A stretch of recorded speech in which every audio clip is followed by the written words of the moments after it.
This is Stuart Cameron with a look at yesterday's rugby from the Borders, and perhaps for the first time ever, all our top 7 Borders sides won their matches yesterday, an incredible achievement in what must go down as one of the best ever days of club rugby in the south of Scotland. Let's begin with table toppers Melrose, who won 29-27 at home to Glasgow Hawks. For the first time this season, they dropped a point, falling one short of the try bonus, but Damien Hoyland, with 2, has now scored 4 tries in 3 games to top the Borders rugby rankings at this early stage. He was joined on the score sheet by Mark Robertson, making a welcome return to Melrose colours, with Joe Helps kicking 4 penalties and a conversion.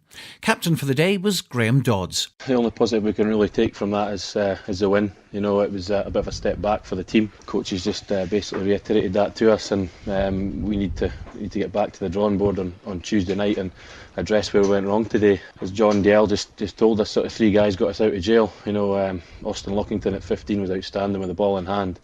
Damien Hoyland scoring tries for fun again, and Peter Eccles for the 3rd week in a row being probably our best player, just puts his body on the line all the time. Those 3 guys, we owe them a lot tonight. That win keeps Melrose on top with 14 points, but moving into second spot now are Gala, who must be still kicking themselves for last week's loss at Heriots. Yesterday they got back on track with another try bonus, something they've achieved in all 3 matches so far.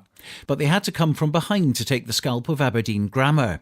The 5 try scorers were George Graham, Alan Emond, Graham Spears, Peter Palapoy and Tom Weir, who at the age of 39 showed that he's still got a lot to offer at this level. David O'Hagan converted 4 of the tries and it ended 33-21. Highlights from the game can be seen on Borders Rugby television at bordersrugby.net. Here's reaction from one of the Gala try scorers, Graham Spears. Maybe our penalty count was a bit high in the first half and we sort of stuttered at times, but we brought it together in the end, and it was pretty convincing in the end. We just need to sort of keep momentum going and keep consistency going as well, yeah. Hoyt managed their first win of the season, and after scoring 2 losing bonus points in their first 2 games, it was only a matter of time before they achieved a victory, and it couldn't have come at a better time. Their win at Edinburgh Accies by 34 points to 22 won them the Bill McLaren Shield, so that has now come back to Mansfield Park to be defended next Saturday against Melrose. Hoyt's tries went to Lee Armstrong, the returning Rory Hutton, and pro guests Michael Fado and Rob McAlpin, with Neil Rennick kicking 4 conversions and 2 penalties. Greens coach Phil Leck. I'm really pleased with the win today. Put into practice some of the things that we've not quite finished in the last 2 weeks. We've been threatening to do what we did today, and a bonus point win away from home in Edinburgh is good, especially when Accies have been playing so well. Really pleased that Rory Hutton came through his return in the second half and made a difference for us. The lads played really, really well in defence and defended well in good parts of the game. The other Premiership results after a 0-0 scoreline at half-time, Ayr beat Curry 29-0, while Heriots won at Stirling County 18-13.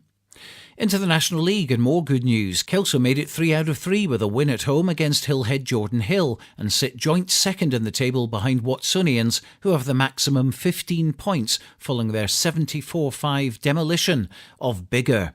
But Kelso's 4 tries in their 37-5 win went to Stuart Lowry, Chris and Gareth Riddle and Richard Minto, with recent recruit Corey Venus kicking all 4 conversions and 3 penalties. Peebles got an amazing victory at Inverleith, taking Stuart's Melville apart 32-0, with 27 of those points coming before the break.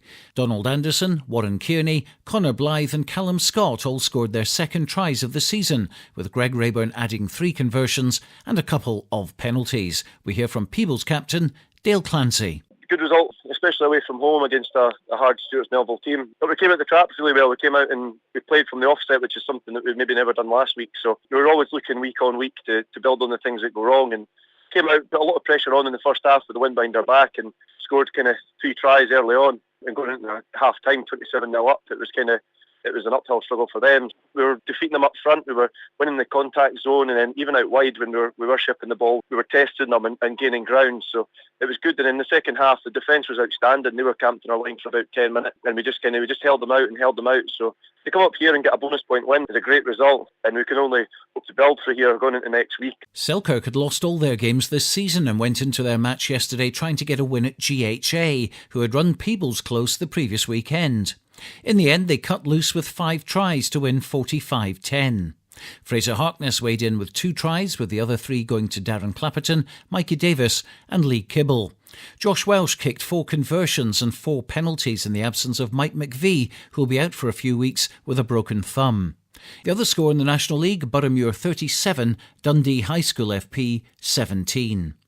Turning to Championship B, and Jed Forest, despite being depleted due to a third of the team attending a wedding, got their 3rd win in a row and did it by beating table toppers Musselburgh 21-16. That means, of course, Jed are now on top of the table themselves and the future is looking rather bright. Sean Goodfellow and Andy Irons scored their tries, with Ian Chisholm kicking the rest. They'll travel to Hawick YM next week and will be very aware that the last time they visited Mansfield Hoch, they lost in the Border League. That game will kick off at 1:30 incidentally next Saturday, enabling people to attend that game, and also the big Premiership clash between Hawick and Melrose just across the fence at 3 o'clock.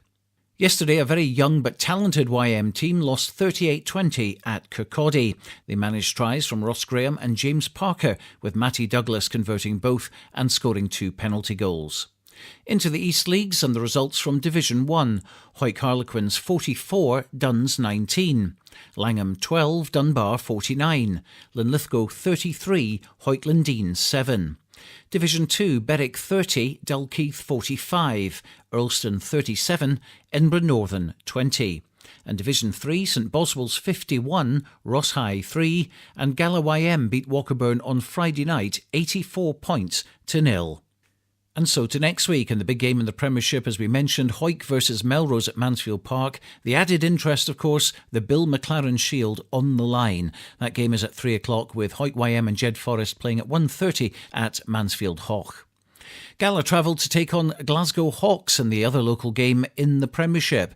In the National League, Peebles host Boroughmuir, Selkirk have a home game against Stuart's Melville, and Kelso look to make it 4 out of 4 at Dundee. In the East Leagues, there are home games at Duns, Hawick Lundeen and Walkerburn. Don't forget, for all the results, fixtures and the latest news, as well as rankings, audio and video, go online at bordersrugby.net.